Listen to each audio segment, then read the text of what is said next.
One of the things the Brook Street Improvement Group wanted to do was make sure all people's voices were heard. Yeah. So they with myself carried out two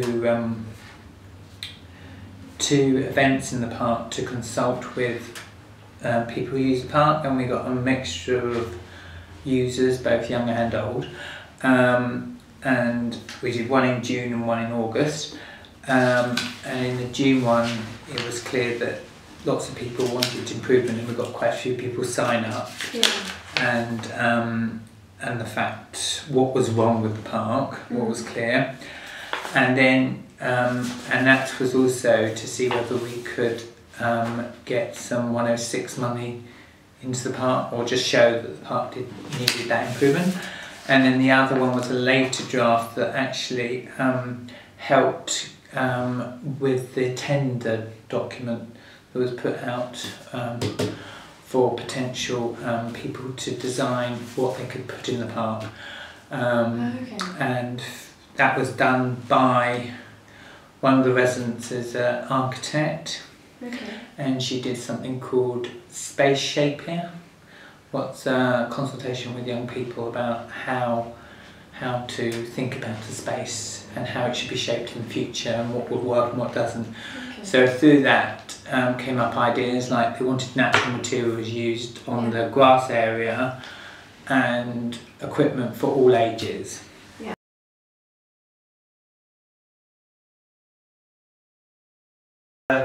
Key residents in the area to meet with the ward councillor, the police, play rangers, as there is a diverse community use park, also the Roma liaison officer from the council, to talk through what issues there are in the park and what ways forward there can be. Brook Street Park was then told that it was on the Neighbourhood Partnership, one of the 4 of the Neighbourhood Partnership priority parks to be improved, and it was fortuitous that as we met there was something called the Capital Fund for Parks, and they're improving 14 parks in the whole of Bristol, and so therefore through the help of Richard Fletcher, who was the environment officer for the area, manager for the area, he managed to secure, with the help of with the council warden, funding of £110,000 for the improvement of the park.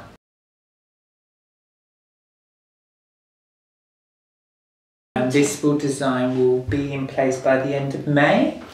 So initially the problem was raised with us in March 2012, and the project should be finished by May 2013, which is a very quick turnaround for any park project. And yeah, residents have been always kept informed and updated. They have a Facebook page themselves, and they've also joined the Parks Forum, so there is long-term sustainability with that group, and there's quite a few of the members of the group are new mums, so they're going to have a keen interest in the park for a long period of time. What the residents wanted to do though is, because with all parks they wanted to make sure that cohesion went on, because there was quite a lot of aggression between different groups who used the park, whether it was Roma and white, whether it was between white and white, or whether it was between boys and girls. Because there was so little in the park, there was often fighting.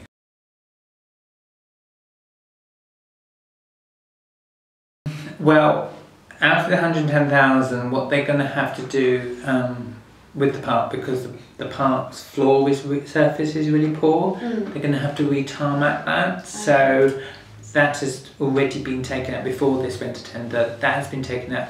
They're also replacing the fence alongside the road, Carlton Park to Edward Street, and they're also going to replace the road from the fencing on the corner with Heber Street. The other fencing they're going to get community payback to paint, and that's all been taken into account within 110,000. That's enough. There is some contingency. However, the Neighbourhood Partnership did promise if it went slightly over, we can still use some of the Section 106 money, because basically any planning in any area, there is 106 money that has to be given. That can be given for parks, roads or art. Okay. And there is some money around for parks, so we can still try and use some of that money if it goes slightly over, but at the moment it's in budget.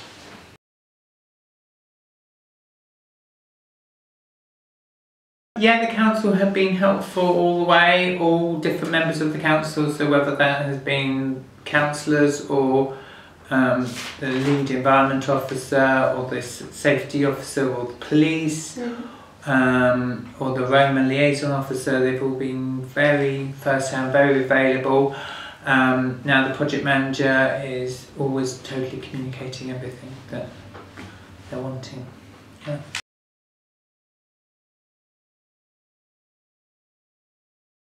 I think it will make the park a destination rather than a desolation. I